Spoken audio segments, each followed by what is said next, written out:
just because I can't come back here or I don't have a remote. Anyways, let me go ahead and get our stuff, and I laid your all's play parts right here. Yes. I left her. I know, but everybody's still on a part. You still, yes. I actually took a roster and went through, so even if you were not here on Friday, yes, everyone will have a speaking part. The only thing that I did on Friday was I kind of went through and I asked people if they wanted a large speaking part or if they wanted more of a small one. There are 4 different scenes, and we're going to review dramas. And remember, drama is just a fancy 4th grade term for what? Why? A play.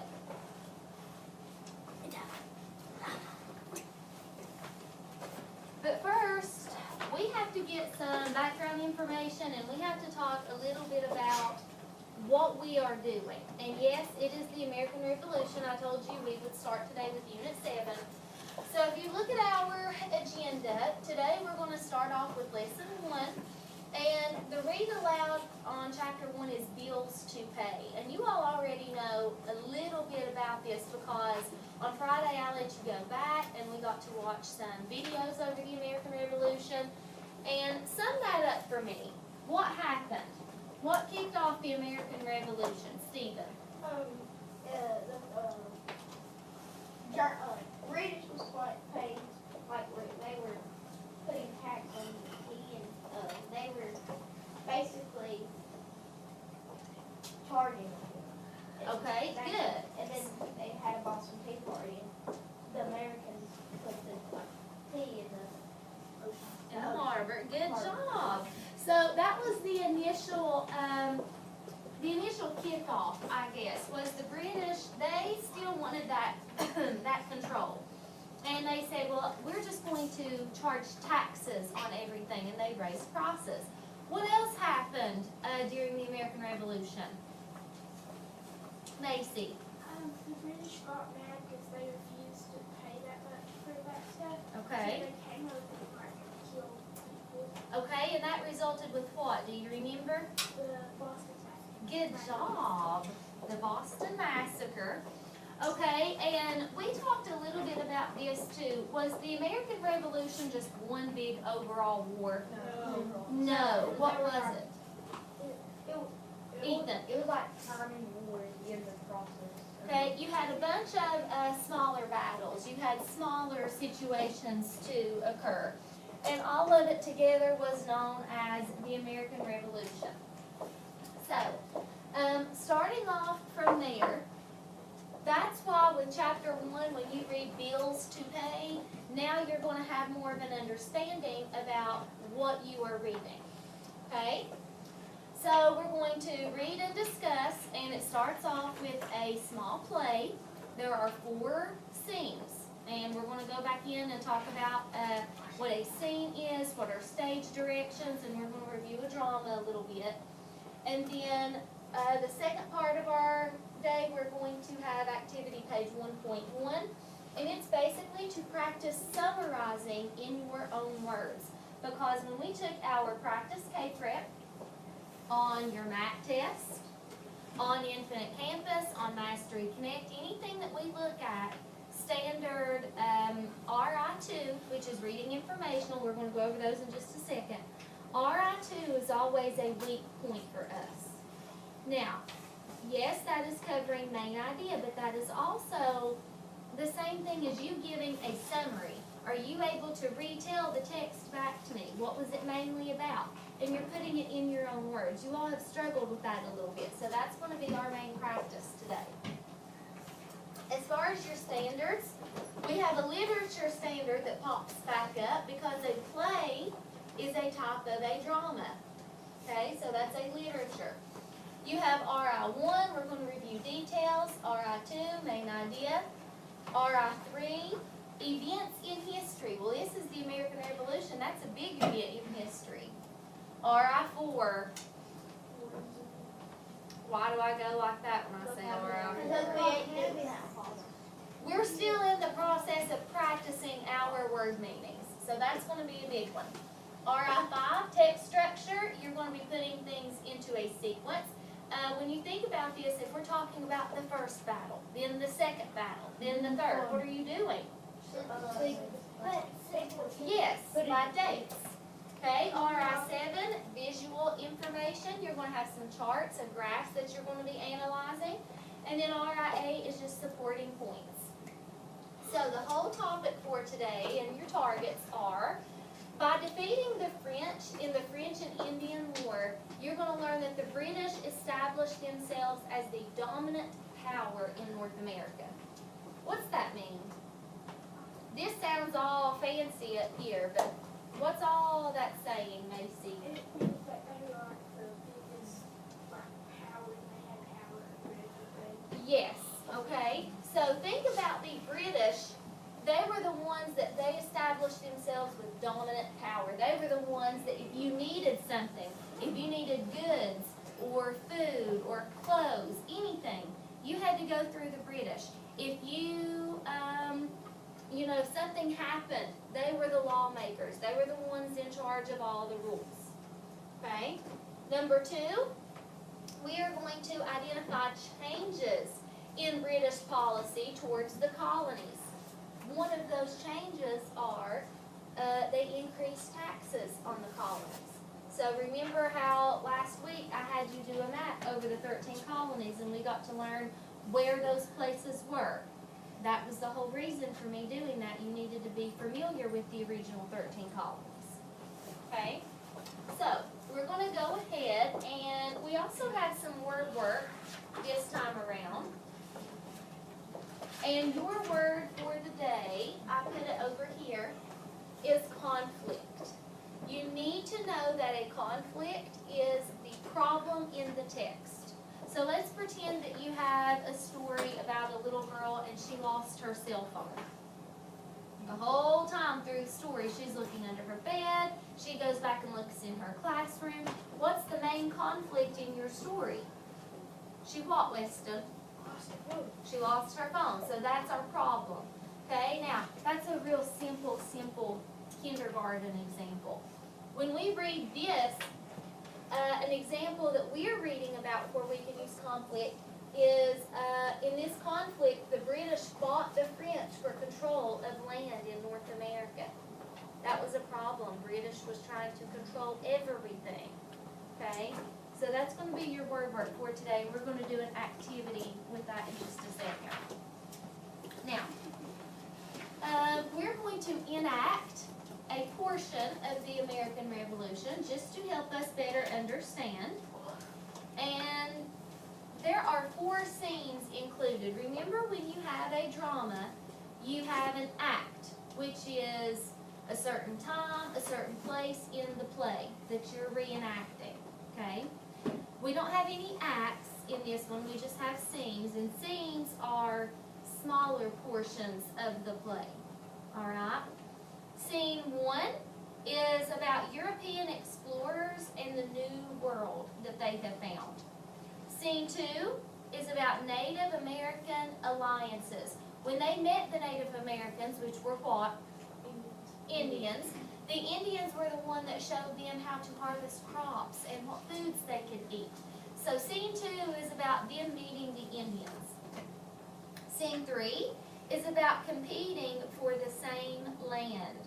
And then scene 4 is called A Long, Long War. Okay, so here's how we are going to do this. I printed the scripts for everyone. I'm going to pass out some highlighters.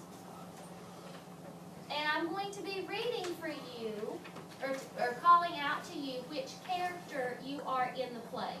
So I need my teacher's helper to pass these out. Dalton, you pass these out, and Trenton, you can pass out the highlighters.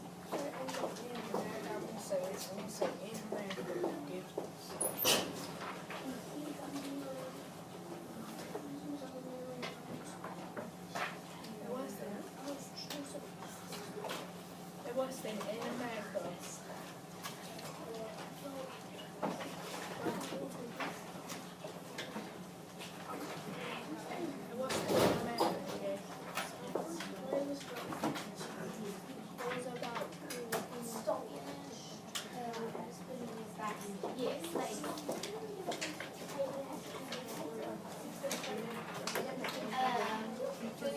Caitlin, Ethan, I'll reassign somebody. When we're finished, we can just put those all in the big basket. Don't forget Abby back here. Kindergarten class.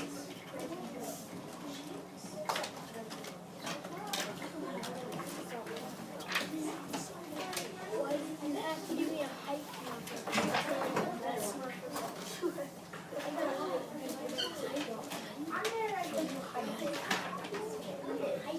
Yeah, but we have different ones.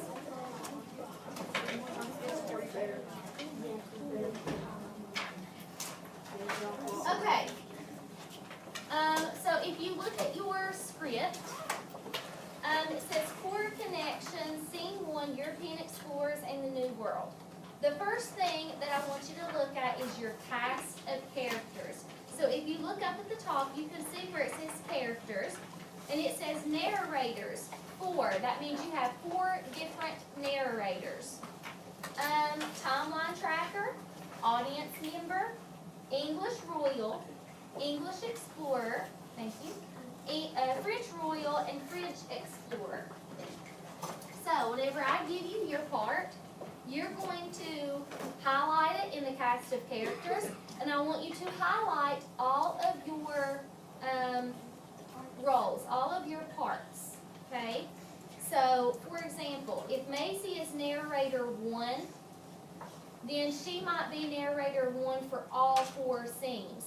Don't go through and highlight all 4 parts just yet, because the way that I did this, some of my roles and some of my characters might have changed from scene to scene.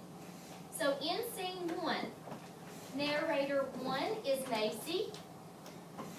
So just on scene 1 right now. Narrator 2 is Ethan Diamond. Narrator 3 is Weston. Narrator 4 is Alicia. My timeline tracker, which she is not here, so my timeline tracker is going to be Madison Gilman. Audience member is Abby Evans and Noah Lewis. So whenever you all see audience member, you both will read it. My English Royal is going to be Brody. My English Explorer is Nathan Harmon. My French Royal is Caleb. And my French Explorer is Stephen Bipperman.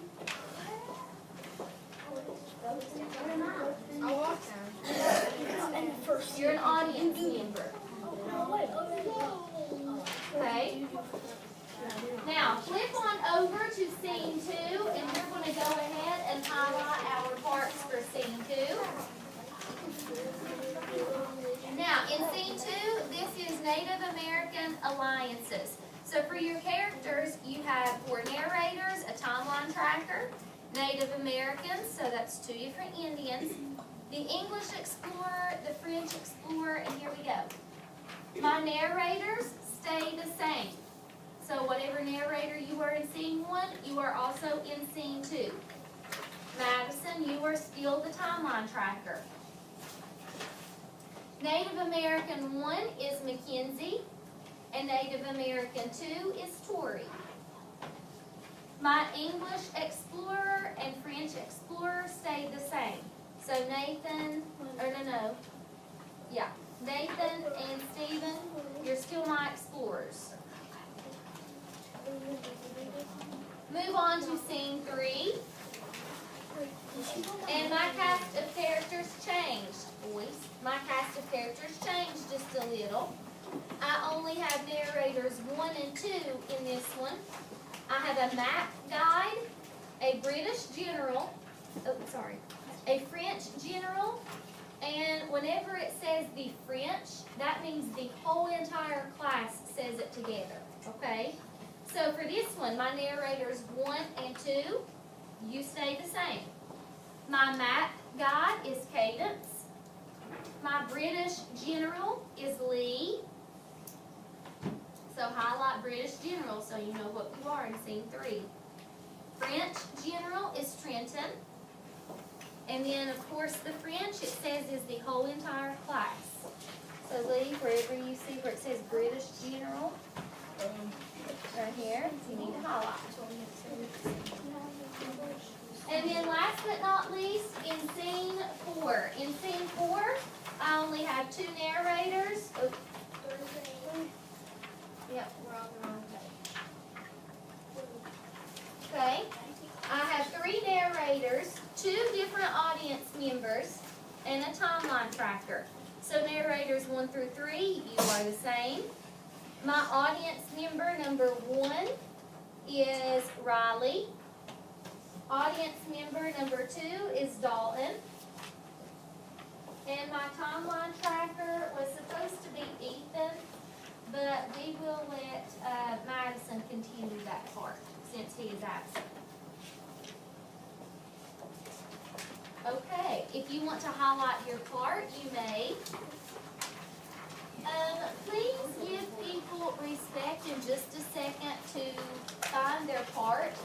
And give everyone just a split second to realize it is their turn. I shouldn't have to hear, go, read. Okay? Know when it's your part. And everyone has a part, so everyone needs to pay great attention. Okay? Here we go. Scene 1. European explorers and the New World. Narrator 1, I'll let you start us off. The age of exploration occurred from around the 1400s to the 60s. Ships left busy ports of Spain, Portugal, France, Holland, and England to sail around the world. The explorers aboard these ships sought more than a vision. European kings and queens paid them to find gold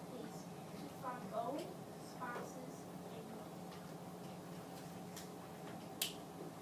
Okay, and my timeline tracker, here's what she should do. Now notice this is in brackets. So what does that mean? If it's in parentheses or if it's in like an italics, what does that mean if you're reading a drama? That doesn't mean she needs to say that, but rather than what? Macy? She needs to, it says to point out something. She needs to go back into what I said and point out, the place. Okay, so it says, point out age of exploration on the Core Connections timeline on display. So this is our timeline. And we have our age of exploration that begins here. So if it is a part of stage directions, then that should mean she has to actually act that out. Okay, so Maddie, you'll probably need to bring your script and stand up here because you're just going to be pointing to our timeline. Okay? Now, audience member, which is Noah and Abby, go ahead. That's when Christopher Columbus.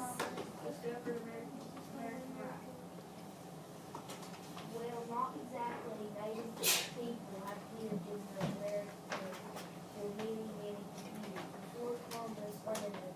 But you're right that in 1492, Columbus was one of the first Europeans to claim land in the Americas for the king and queen of Spain. After that, many other Europeans followed, curious about what this new world had to offer. Okay. So you'll just point to the next one, which is our next little box, and they all go in order. So you'll just come up here and point here. That's all you do.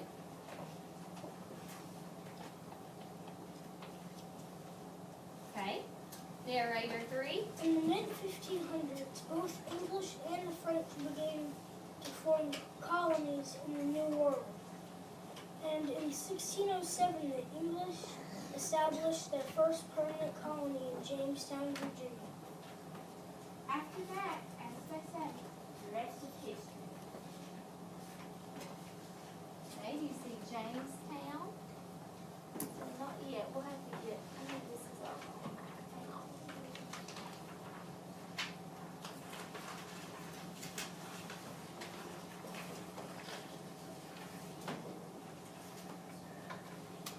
to go.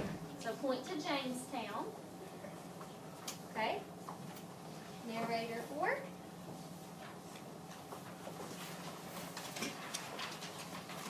Baghdad lived during the early 1600s. This was as first king or queen of England, and then the king or queen of France each talked to an explorer about traveling to the New World. Both countries are anxious to claim more land in North America. Spain keeps claiming more and more territory across the Atlantic Ocean. We need to get over there and take a large share of our homeland. Well, sir. You don't have to say man. That is if the English royal was a woman or a queen. So you'll just say sir because he was, yeah. Well, sir, it seems Spain has already claimed most of the territory in Central and South America. No worries. So, No. though, we will get as much of the remaining land as we can. Okay, now notice it says English royal and English explorer sit down. So that was, if we were actually acting this out on stage, obviously my English royal, he would be talking and explaining these things to his explorer. So that's their cue, their lines are finished, they may have a seat. Okay? Narrator 1. Now the French. We too shall sail to this new world and get as much land and riches as we can from France. Yes, Your Majesty. Okay, good job. Now, so in this scene, let's summarize scene 1. What was happening? Raise hands. What was going on in scene 1? Dalton. Out of the land is there, close to the land is getting claimed. Yes, and the English royal is like, you know what, we need to get over there, and we need to get a large piece of our share. We need to get over there. So they're talking about how they're needing to go over here and explore this new world. And really, it's not new. It's been there, but it's new to them. And it was a conflict in St. Louis. Yes, very good. Okay, so that was also our conflict, as Ethan said. All right, now in scene 2, Native American alliances. Yes. I don't know if I have a part in scene 2 or not. Am I narrator 3? Yes, it continues out. Okay, narrator 1. At about the same time that English colonists settled Jamestown, French colonists arrived in New France and settled Quebec. So point out Quebec. Good job. Many of these French and English explorers encountered Native American tribes already, living on the land just as Christopher Columbus had more than 100 years earlier. Listen as the two Native Americans encounter European explorers for the first time. What new world? We have lived here for thousands of years. And what do they want? Native Americans had long traded goods with one another, tribe to tribe. Now they agreed to trade with the Europeans. So it says English explorer to Native American 1. So here's what I want you all to actually do. We're actually going to act this part out. Where's my English explorer? Okay, Nathan. And who's Native American 1? Okay, so you all come stand up here. And then I'm going to have my French explorer, which is who? Okay, and my Native American 2. You all go stand over here. Yeah, you'll need your script. And the reason that we're doing this is because it says English Explorer to Native American 1. So English Explorer, who are you talking to? Native American 1. So you're going to have to come over here beside of Nathan because you two are going to be talking. Then it says French Explorer to Native American 2. So Stephen, that means you're talking to who? Yes. So you all are going to kind of face each other since that's who you're talking to. Okay? Go. We will trade knives, glass, copper, and brass in exchange for meat, fish, animal skins, and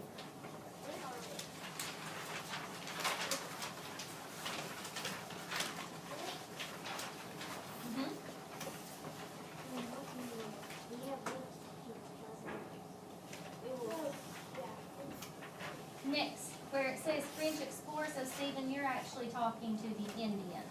We will teach you how to hunt with metal weapons, and we will teach you how to hunt with wild. For many years, Europeans traded goods with Native Americans over time. Some tribes formed alliances with English, and others formed alliances with the French. Okay, good job. Now, while they're still up here, this is actually how a scene is acted out, okay? It's going to tell you your characters, and that's telling you that your characters need to be on one side or one part of your stage or one side of the classroom, because obviously we don't have a stage. But in your stage directions, it tells you who you need to be facing or who you need to be talking to. Okay? Now, if this was a bigger production or a larger drama, it would actually tell them, you know, where they would need to exit. They would exit to the right of the stage, or they would have a seat. Sometimes you may have props. So, on the part that it said that you all could exchange knives, then you may have like a prop knife, or you may have a corn cob, something that makes the play more believable for your audience. Okay? Good job, scene 3. You may have a seat. Or no, that was the end of scene 2.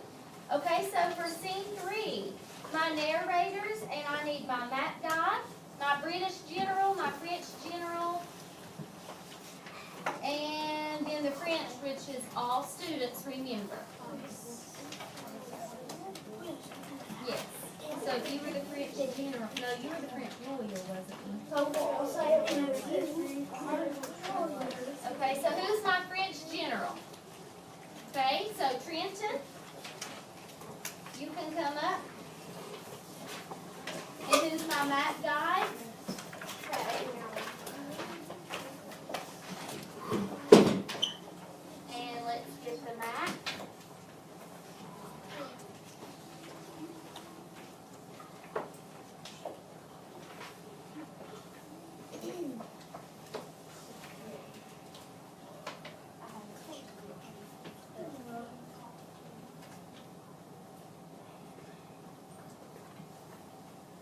Okay, so my map guide, notice what your stage directions are.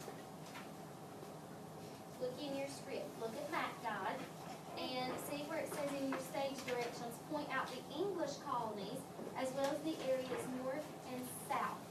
So right here's your map. These are your southern colonies.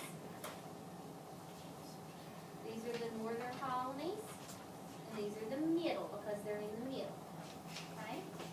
Alright, so in scene 3, I have my 2 narrators, a map guide, a British general. Who's my British general? Okay, so you need to come stand up here. And then the French is going to be all of us. Okay? So narrator 1, take it away. Explorers from many European countries raced behind areas of North America with sails. The English established colonies along the east coast of North America, between Spanish settlements to the south and French settlements to the north.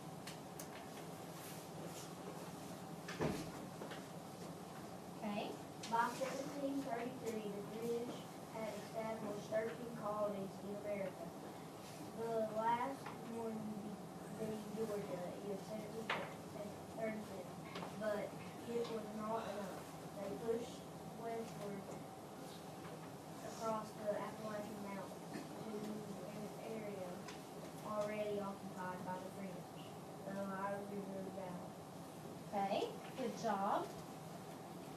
Okay, we need more land so more of our families can build homes. This is rich Rift Valley. It's true land of opportunity. The French established ports and trading posts long before the British ever crossed the mountains. Everyone knows this land is called New France. This was not a good combination. The British and the French had been enemies for years on the other side of the ocean. Now they were competing for the same land war. Listen as French and British generals justify their claims of the same war. Then it is well-known fact that this land belongs to the Great Britain, the members of the British Parliament. Even wrote to tell the French to leave at once. Right now, leave French. Good job, Lee. Great expression. Okay, Trenton, go ahead. Oh, no, it's my narrator too. This was a bad sign. Do you think the French will cooperate with the request? Now notice it says narrator 2 is talking to who? The audience, okay? And he says, do you think the French will cooperate with this request? Now we are the French, and it says that we all need to pause as if to consider the request before replying in unison, which means all together. So we're all going to kind of go, non. What do you think non means? No. Okay, now we're having to make that inference. How did you come up with non means no in French? Weston. Does that word no in it? It has the word no in it. What else? And where they don't like each other. Yeah, they're not great friends here. They're kind of against each other, so we can make the inference. Non means no. Okay, so here we go. Do it one more time, narrator 2. This was a bad sign. Do you think the French will cooperate with the request? Non. Non. Okay, narrator 1. The British prepared to defeat the English. It seemed the conflict was unaverted. Good job. In scene 3, good job. You may have a seat. Now, in my scene 4, I'm going to have my 3 narrators, my audience members, and my timeline tracker. Okay? And let me switch it back over. Now, Maddie, let's see. Okay? And let's begin with scene 4. Action. And so it was that fighting between the British and both wanted to control range west of the Appalachian Mountains, the Ohio River Valley. Both sides knew they could not defeat the other without the help of the Native Americans, who had lived on the land for thousands of years. The French and their Native American allies were already well-established trade partners. The British gave gifts and made promises to the Native American allies. So both sides received help from different Native American tribes in the fighting. Eventually, Britain officially declared war on France in 1756, but the British and French colonists had already been fighting for 2 years in the wilderness of North America. The French and Indian War was well underway. Wait, the French and Indian were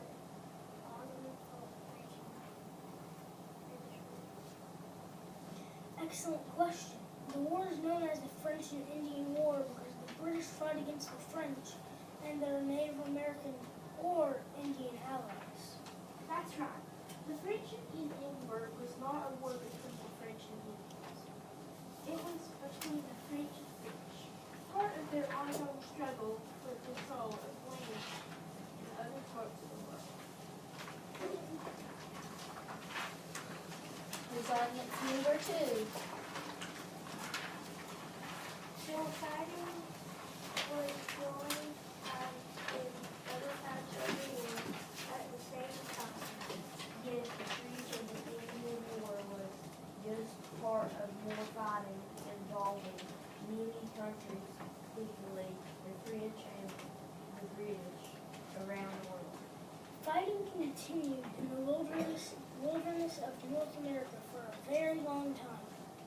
Almost 9 years ago. Yes, and that was only the beginning. Even though Great Britain had become the dominant power in North America after the war, life in the British colonies never ended. But that's a lesson for another day. So pause just for a second. Did that take us back to our learning card get to explain why that the British was still the dominant power? Yes. Yes. Okay. And we have our timeline tracker. They finally point out that the French and Indian War begins. So let's summarize what we learned. Good job, scene 4. You may have a seat. Let's summarize what we learned just from our little drama that we acted out. Give me some information. What did you learn that was happening? And it could be just something that you noticed, something that was new that you learned, something that you did not know before. An interesting fact. Brody. That the French and Indian War was between the French and Indians. That's a pretty cool fact. The French and Indian War, say that again, Brody. Was between the French and Indians. It wasn't actually between the French and the Indians. Who was it actually between? The British and French. Very good. Okay, so that's one interesting fact and something that we all learned. What's something else, Macy? I never knew that the French and British didn't like each other that much. Okay, good point. She said, I never knew that the French and the British didn't like each other that much. What else, Stephen? Just stretching, okay. Anything else, Dalton? That goes into a little war going on at the same time. Yes, I think that's very interesting also. There were multiple wars going on at one time. It wasn't just this war. So that's something that all of us, I think, learned. Brody? Christopher Columbus found land a long time before. Yes, Christopher Columbus actually founded this land 100 years before all of this started happening. So he was actually the first one to realize that all of this land was there. Okay? All right. Now we actually get to read out loud chapter 1. Okay? And this is going to go into a little bit more detail. This was just an introduction to get you brought up to speed. Now we're actually beginning with the American Revolution. Okay?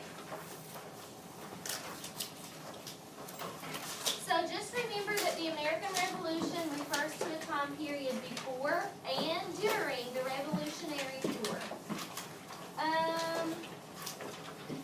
The Road to Independence is actually the title of your book.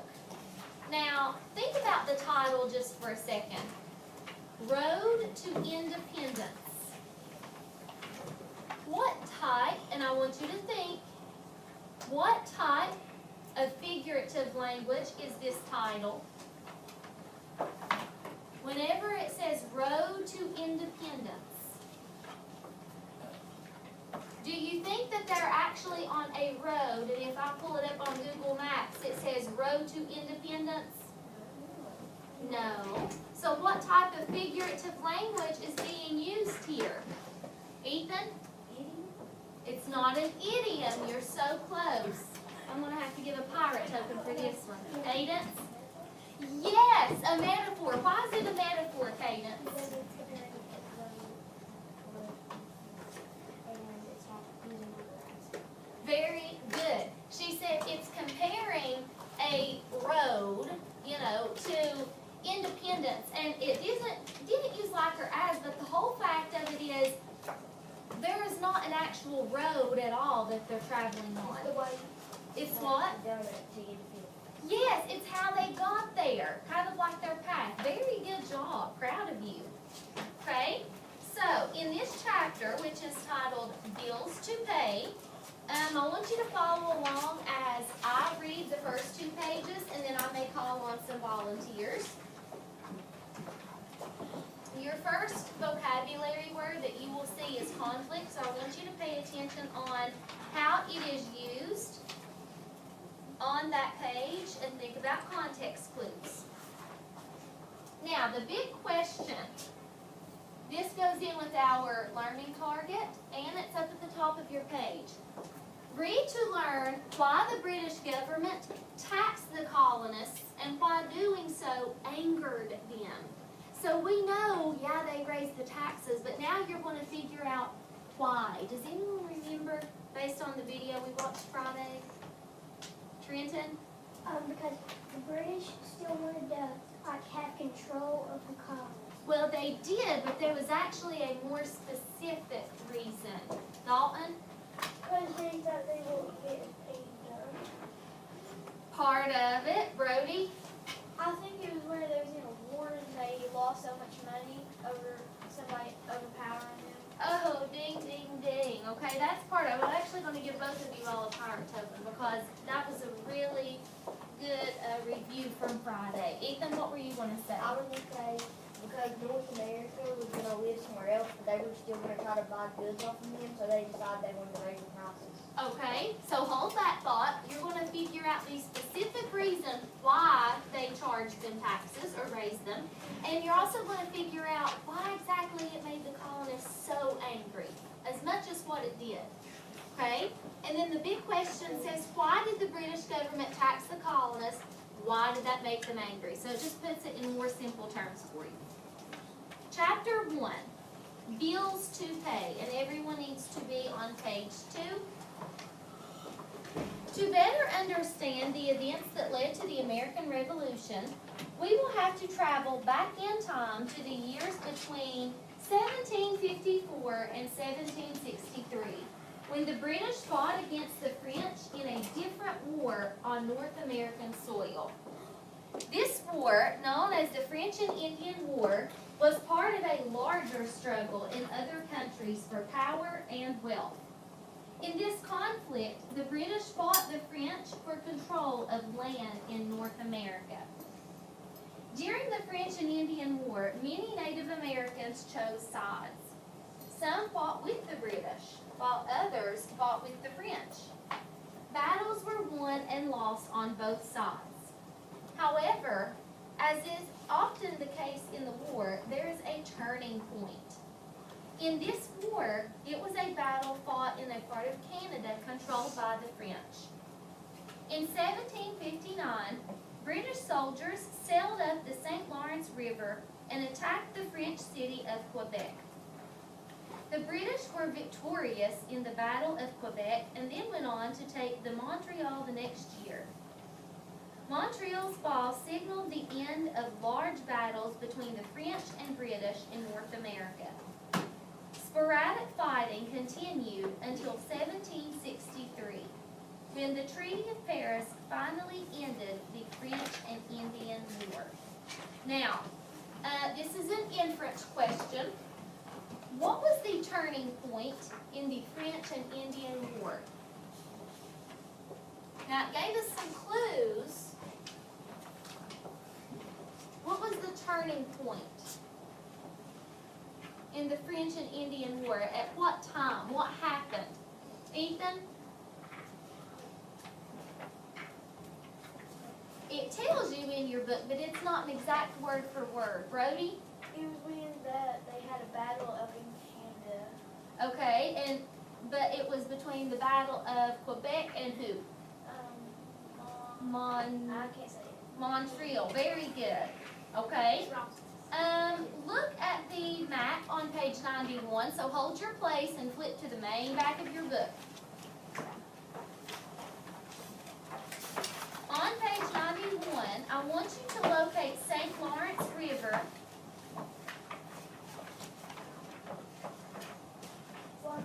Did you find it? Okay. So you see the St. Lawrence River, and then I want you to locate the city of Quebec and Montreal. Yeah. And the St. Lawrence River is like right in the back Yes, so locate St. Lawrence River, and then notice where you have Montreal and then Quebec. So they are pretty much side by side, aren't they? But that just gives you a visual, that way you can actually see and you have that visual where this is actually taking place. It's a lot easier if you know the exact point that you're talking about here.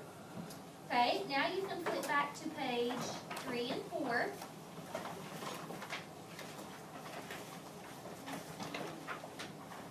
And I'm going to be pulling up your reader.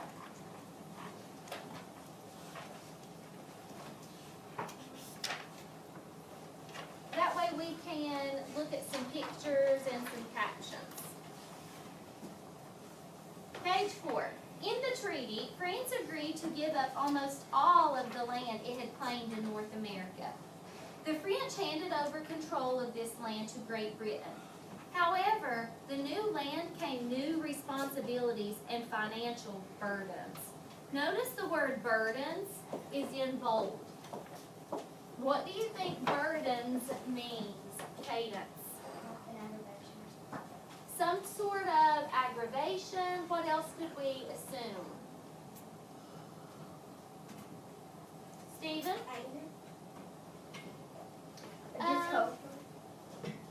Maybe some kind of discomfort. What else, Caleb? I think a burden could be like a trade or deal. Okay, think about a burden as something weighing down on you. It's something that you're going to have to somehow overcome. And if it's a burden, does that mean it's going to be easy to overcome or a little more difficult? It's going to be more difficult. It's not something that's just going to go away. You're going to have to figure out a way to take care of it. Okay? Next page, subtitle, taxes. And Macy, I'm going to let you read that top paragraph. In the treaty, France agreed to give up almost all the land it had claimed in North America. The French handed over control of this land to Great Britain. However, the new land came new responsibilities and financial burdens. Oh, I read the wrong thing. That's okay. We're on the next page. I already read that, and that's okay. So taxes. British government. The British government had borrowed a lot of money to fight this war. A lot of that money had been spent on protecting the colonies from the French and their Native American allies. All of the money had to be paid back, and the British government felt that the colonists should pay their share. In addition, more money was continually needed to protect the colonies as well as the newly acquired land. Let's sum up that paragraph. What's going on from that first paragraph? What's happening to the British here? Stephen? The British government is giving money to allies. Well, what are they needing? Money. Okay, so what else is going on? Cadence, what do you see? They borrowed the money and they need to pay them back, and they don't have the money to pay them back. Exactly. Right here in your text it says the British government had borrowed a lot of money to fight the war. A lot of that money had been spent on protecting, and they had spent and spent and spent. Well, now all the money had to be paid back, and the British is like, uh-oh, we don't have it. Okay, so now what question does that answer for us? Why does the British Why the British raised taxes? Yes, so now that should answer your question. Basically, they were broke. They didn't have any money and they owed people, so they thought, oh no, we're going to have to come up with some way that we can gather and gain our money back. Okay, second paragraph. Oh, we're going to get some answers here. Brody? To raise the needed funds, the British government imposed new taxes, including several that would have to be paid by the colonists. In 1765, King George III and his government proposed the Stamp Act. So, this is very important. The first thing they did, they thought, okay, we're going to gain some of our money back. We're going to raise taxes, and we're going to put these taxes on the colonists. Let's do the first one. Let's call this the Stamp Act, okay? And the Stamp Act is going to be explained to you in this paragraph right here, so pay close attention. Weston. The Stamp Act was a tax on printed materials. Colonists were required to buy stamps when they bought printed items such as newspapers, pamphlets, and even playing cards. These were not gummed stamps, but rather impressions imprinted or embossed on paper. Many people were upset about the Stamp Act. They thought it was unfair that the king and his government in London were making decisions about taxes the colonists had to pay, while the colonists had no say in the matter. Okay, so they were upset. You know, they didn't ask for everything to be taxed. Think about your paper, your books. Before I allow you to get your script, I would say, okay, Tori, this is going to be $3. Tori didn't choose that. The British made the rule, and they're saying, okay, well, you know, sorry, you have to pay it. It's $4 for full pay. So that's why they got mad. Exactly. What'd you say? So that's why they got mad. That's why the colonists were so upset, because they didn't ask for that. That wasn't their choice, but yet it was still happening to them. You all use tissues, don't you? Yeah. And I tell you, you're free to get up and get a tissue as you need it. But, They paid $5. yeah, but I should put a little machine right here that you have to pay me 50 cents every time you get a tissue from the box. Exactly. So that's why the colonists listen at you all now. You're like, well, why? You know, and it's, yeah. So that's why they were so upset. They didn't ask for these things.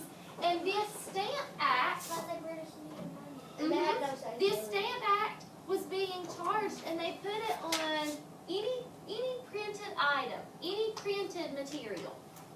Okay, so books, it said playing cards, any of their paper, anything that was printed at all, newspapers. Okay, they had to pay extra for this now. Okay, bottom paragraph. The British government had generally allowed the colonies to raise taxes themselves. For example, if the government of Virginia needed money, then an assembly of representatives from different parts of Virginia would meet. This assembly was called the House, thank you, that away, the House of Burgesses. Members of the House of Burgesses would determine the best way to raise the money. They would propose taxes, and then they would vote. If many representatives thought the taxes were unfair, then they would not vote for them, and therefore taxes would not be approved. Because of the House of Burgesses included representatives from different parts of Virginia, most everyone felt the process was unfair.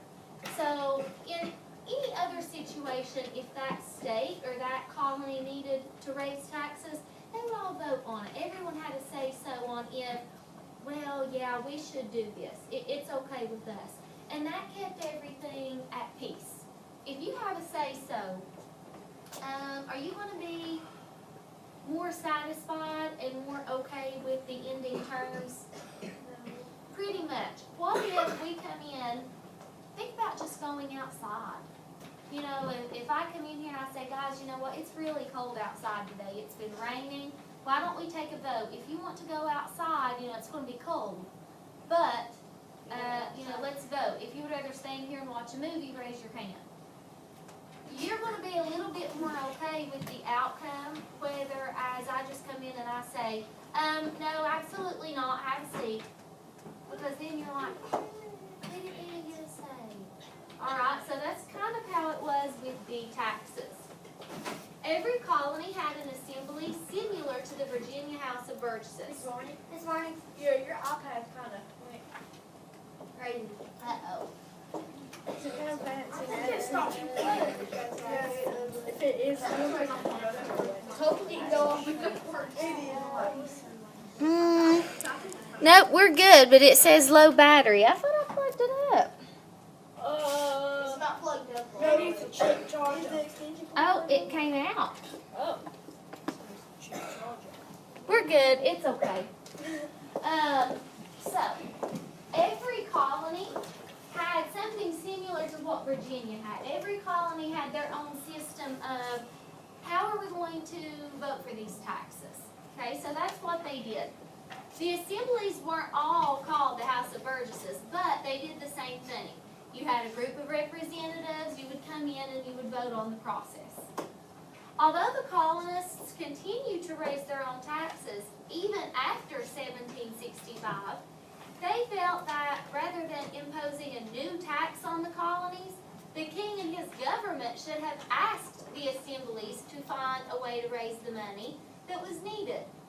Instead, and without even as much as a dialogue, the king and his government created the Stamp Act. They did not send it to the colonies' assemblies, but directly to Parliament, part of the British government responsible for passing laws and raising taxes. So this was another reason why they were so upset. They didn't even ask them. They just came in and they said, oh, well, you have taxes. Didn't let them vote or anything else like that.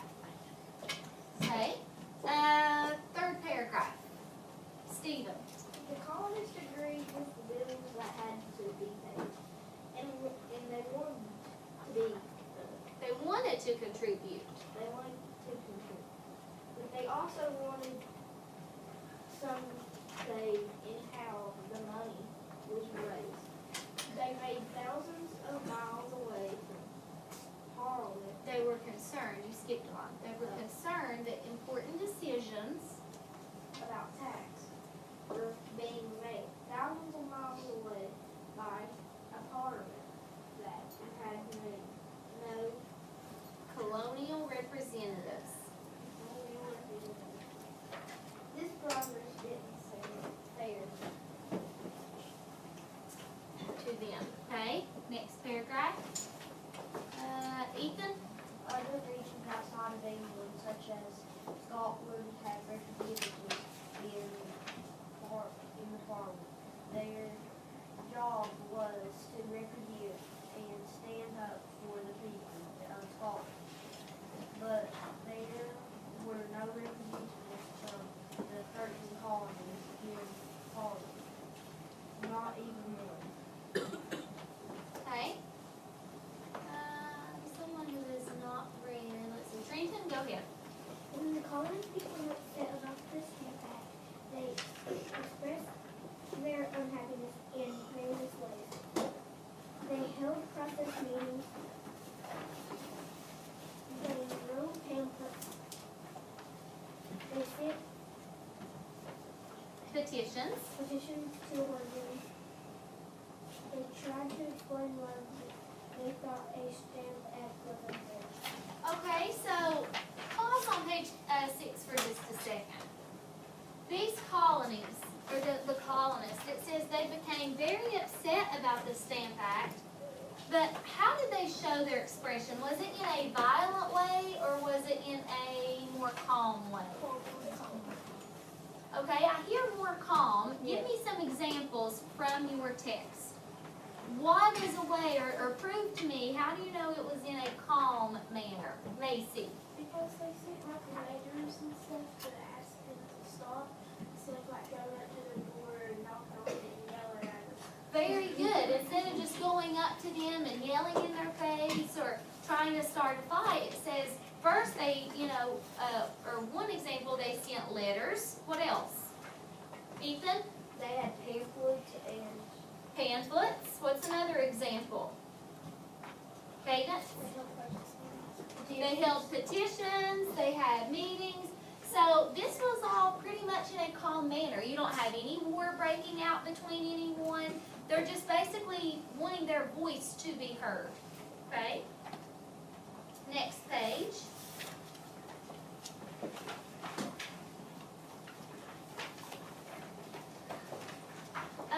Your book is a little more of a clear picture than the one that I have. But look at page 7 for just a second. Read your caption and then tell me some things that you notice about page 7.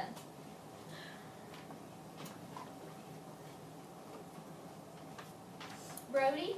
That's kind of like a judge where they make all the laws about where they vote. Yes, your caption should tell you. It says the British Parliament made decisions on laws and taxes, including those that affected colonies. So what about in your picture? Do you notice anything? Is there anything that you wonder? Macy?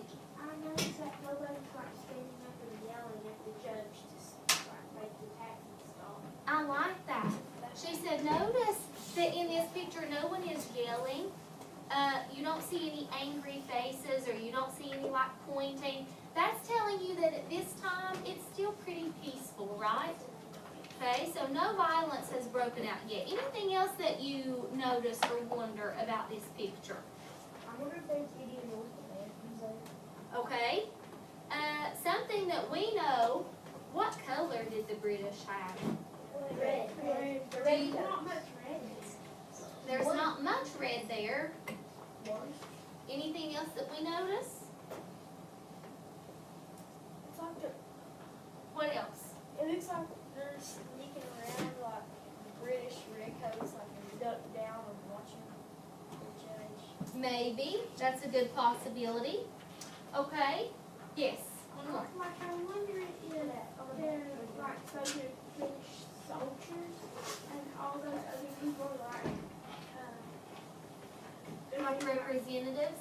yeah, they're like being forced to say that they like taxes or something. Okay, so Macy said, I wonder, basically which people are representative and then which people are just your normal colonists that, you're having to go. Okay, page 8. Many of the colonists were proud British subjects, but they also felt that they had rights. Rights that the king and his government could not take away. Opposition to the Stamp Act spread. What does that word mean? Based on your context clue. Brody? A conflict. Notice, what word do you see in there? Opposition, or do you hear? Opposite, maybe? So maybe they're against this. What else? Disagree. Yeah, they're disagreeing. Very good. In Virginia, the House of Burgesses passed a motion protecting the Stamp Act. The Burgesses agreed that the British Parliament had no right to tax the people of Virginia. We're going to read about George Grenville, and he was a prime minister. Notice your subtitle is Prime Minister Grenville. Who would like to read about him? Let's see, someone who is not read. I have no idea. Okay, Lee, go ahead. In 1765, the Prime Minister of Great Britain was George Grenville. He was the mastermind behind the Stamp Act. Which tells us what? He is the one to blame. He was the one causing it. I blame you. Go ahead, Lee. Grenville was faced with the charges of finding money to separate the thousands of British soldiers stationed in the North American colonies. As far as he was concerned, the British soldiers were protecting the colonies, where the colonies should help pay for the soldiers. At first, the British government was surprised by the cost. Response to the Stamp Act as Prime Minister Grenville remained Unsympathetic. That meant he didn't care. If all those people were upset, he was like, they'll get over it. He didn't have any sympathy. Okay, go ahead. To the colonel complaints and press, however, he did not widespread support and other government ministers criticism. He was replaced as a prime minister in 1976, which was a good thing. Well, yes, but now notice something. Not all of these were bad. Just know a prime minister is the head of a government with the parliament. So I don't want you to think because you see the word minister, that's like preacher or religion. Prime minister means you are the head of a government of parliament. And it tells us right here, however, he did not have widespread support. And other government ministries criticized him. So that's not telling us that all the government in Britain was bad. This guy didn't have great ideas, but it's plainly telling us they all didn't agree with him. And what happened to him? He got replaced. Yeah, he was actually replaced. So that should be an inference that lets us know what information?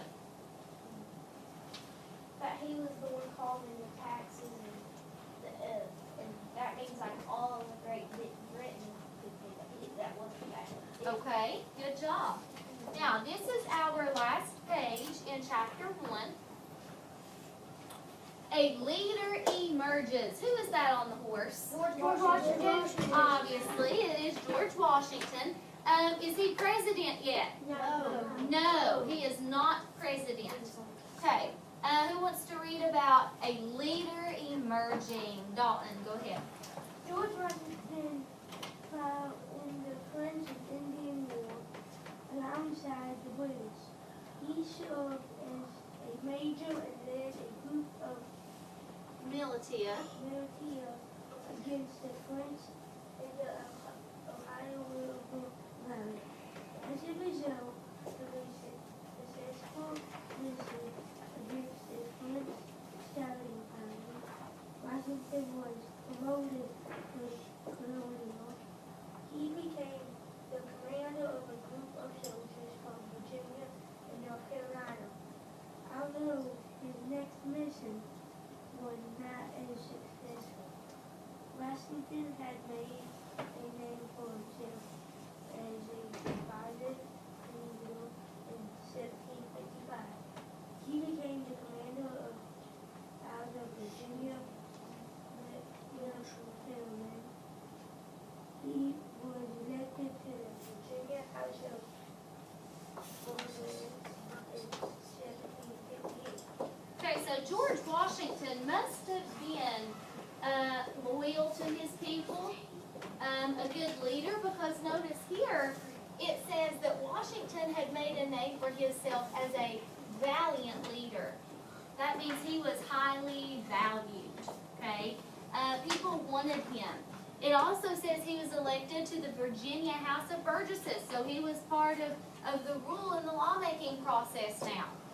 So that should be an insight. If he's doing all these great things, yes, it's when things started to change, and it also explains why he was the first president.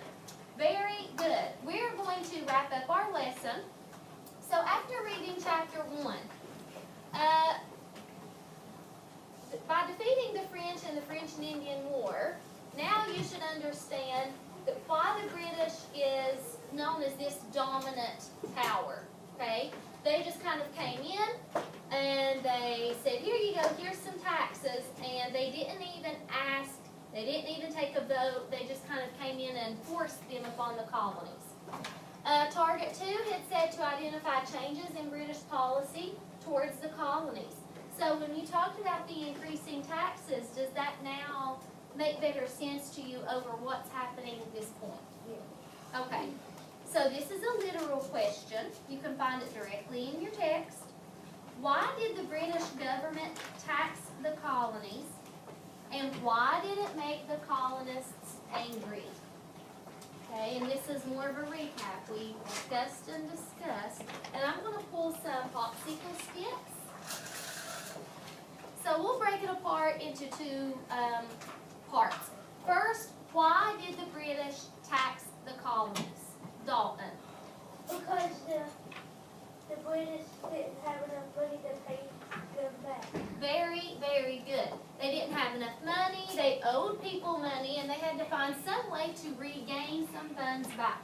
Second part of the question, why did that make the colonists and the colonies so angry? Tori.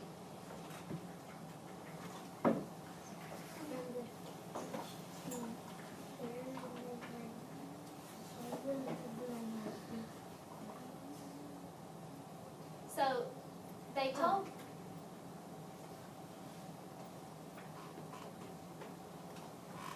if the British came in and they said, here you go, we're charging taxes on you, why did that make the colonist people so angry?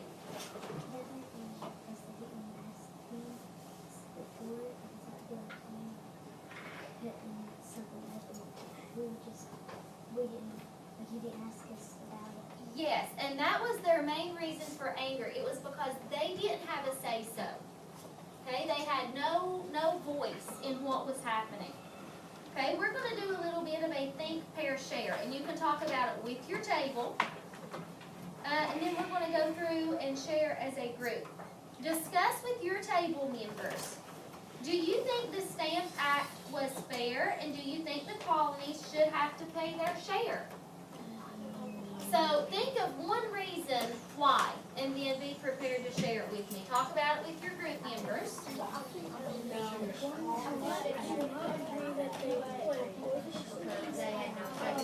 If it's fair, I do not think I I think it's fair because,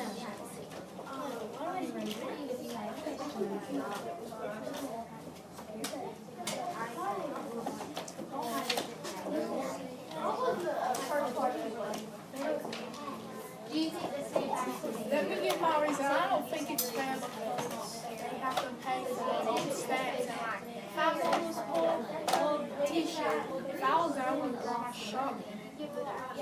Yeah, they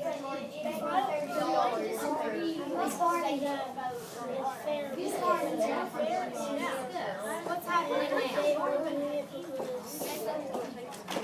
Why did you say it's fair?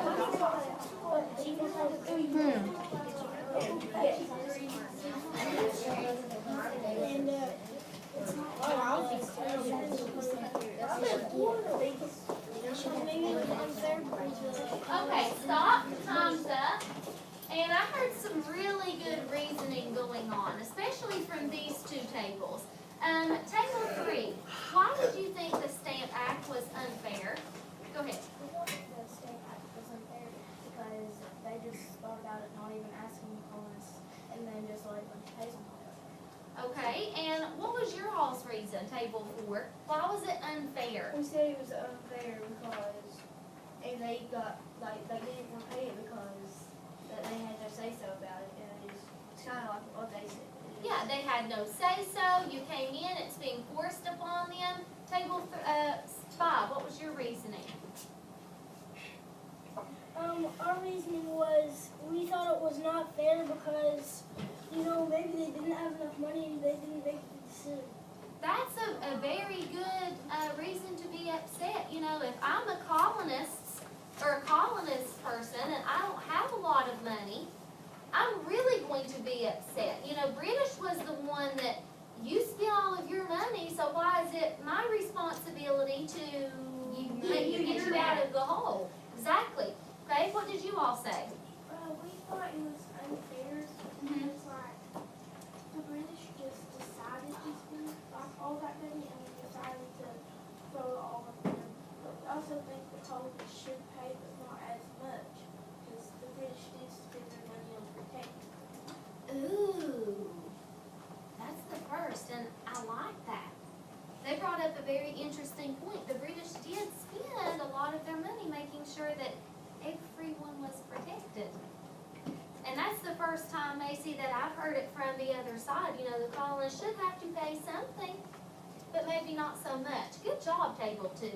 Okay, and Table 1, what did you all come up We with? thought it wasn't fair because they didn't vote or, like, do anything about it. British just came in and said, here you go, you have to pay tax. So no say-so. Okay, good job. All right, and quick questions. I want to see who remembers. What conflict began in 1754? And I'll give you a hint. It is a war that is beginning. Caleb. The French Union. Very good. Spot on. You didn't even have to think about it. Awesome. Okay. Next quick question. When did the French and Indian War end? I'm looking for a year, a date. Weston. 1763. Good job. You all are on a roll today. Okay. One more quick question. Nope. One more. What tax did Great Britain impose in 1765? What was it called? I'm pulling a stick for this one. It was called what, Kenzie? What act did they impose? What act did they put in place?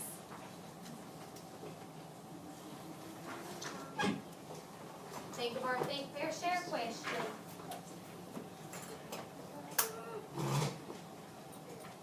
Help her out, Nathan. The Stamp Act. So the Stamp Act was imposed. Good job.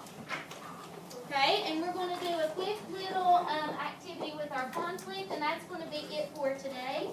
We will talk about 1.1, which it won't take you too long. Okay, in the chapter you read, in this conflict, the British fought the French for control of land in North America.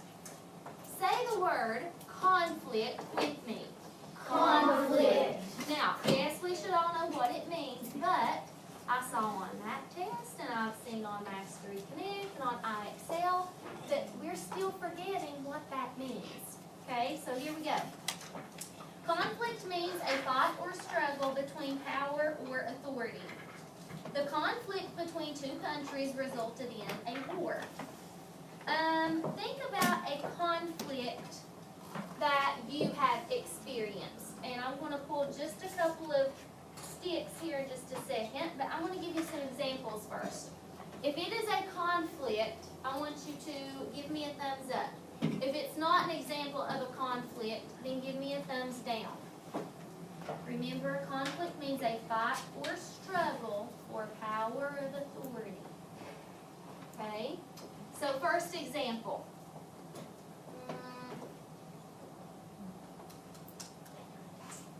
A person running for judge. Is that a thumbs up? Is that an example or a thumbs down? Thumbs down.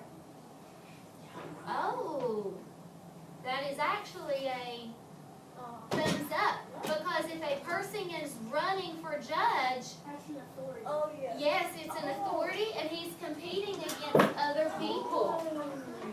Okay? If you are running for president, maybe, okay, that could be a thumbs up, it depends.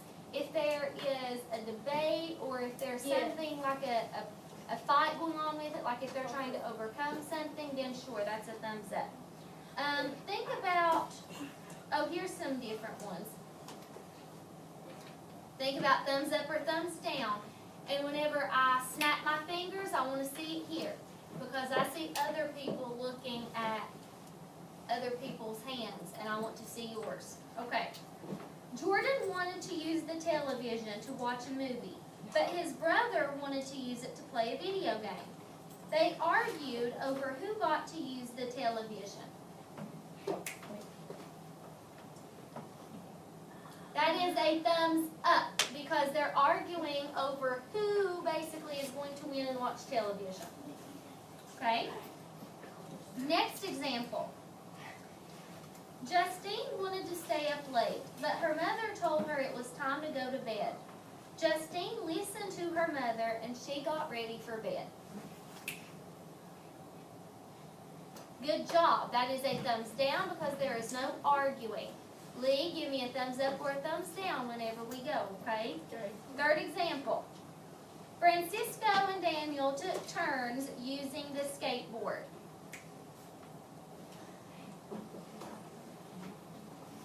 Good job. That is a thumbs down. If you're taking turns and you're agreeing, that's not a conflict. It's not an argument. Last one. Colonists disagreed with the Stamp Act issued by the British government.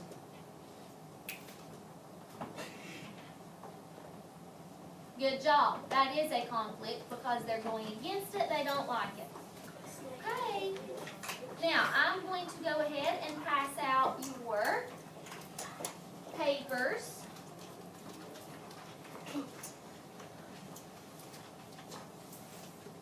And this is something that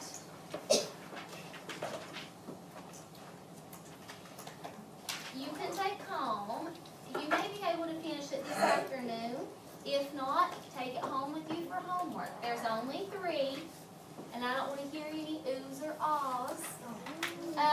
You have an excerpt from the chapter that we just read. On your directions, it says complete the following sentences to summarize what you learned from the text in your own words. So you don't have to use exact text evidence. Obviously, it has to come from the text, but you're able to summarize it in your own words. Number 1, the British government raised taxes because, did we just do that in class? Yes. Yes. Number 2, all you're doing is finishing it. The Stamp Act required the colonists to, Pay taxes. okay, but be a little more specific. Don't just say pay taxes on what? Okay? And then number 3, many colonists were upset about the Stamp Act because, It wasn't clear about now, do you see how simple? Yes. Yes. I think You probably will not, and honestly, most of you can probably finish by the time I even hand these out. Easy peasy. I do want complete sentences and make sure that you are specific. So for example, on number 2, it said the Stamp Act charged taxes. You can't just say it charged taxes. You have to tell me on what. Be specific. So we need to say like on what they. On what goods? Uh-huh. Or do we have to say why?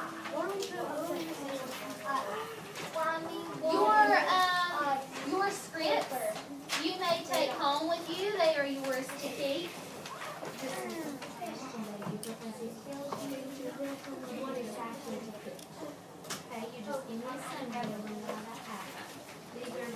Yes, 1.1, which is your script, you may keep. I don't have one more. That one? Oh, it's probably stuck. Thank you. Oh, code. Tables 1 and 2, if you have a pirate token, you may cash those in.